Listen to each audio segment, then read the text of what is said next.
சொந்தங்கள் அனைவருக்கும்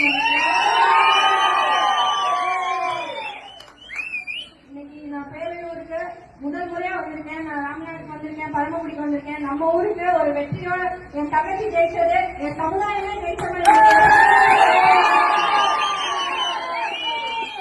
சமுதாயத்தோட அரசியல் தான் அண்ணன் ஜெயிச்சிருக்காங்க. இதே ஊர்ல அரசியல் இன்னைக்கு ராமநாட்டுல பரமக்குடியிலன்னா சதவீதம் தெரியாம யாரும் இல்ல.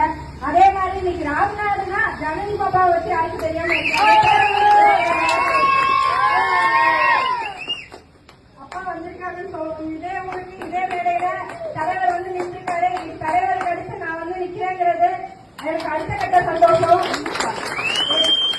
தலைவர் எப்படி வரவேற்றீங்களோ அதை விட இன்னைக்கு இந்த மலையிலையும் என் அக்கா தங்கச்சி அண்ணன் எல்லாருமே அதே ஒரு வேகத்துல இப்ப வரைக்கும் நீங்க கேட்டுட்டு இருக்கீங்க அப்படிங்கறது வந்து தலைவர் வந்து எந்த அளவுக்கு சமுதாயத்துக்காண்டி உண்மையா இருக்காங்கிறத இருந்து மறைஞ்சிருக்காங்கிறத இன்னைக்கு நான் பாக்குறேன்.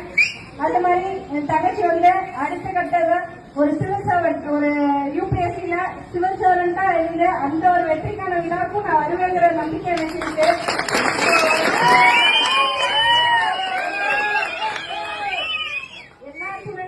என் சமுதாயத்தோட வெற்றியை நான் பார்க்கணும். இன்னைக்கு கல்வியில வந்து தங்கச்சி ஜனனி வந்து ஒரு பெரிய வெற்றி வந்து ஒரு ஸ்டேட் லெவல்ல இந்த மார்க் நம்ம சமுதாயத்துல இன்னைக்கு ராம்நாட்ல பேரையுங்கிற வார்த்தைய உச்சரிக்காத ஒரு என்ன சொல்றது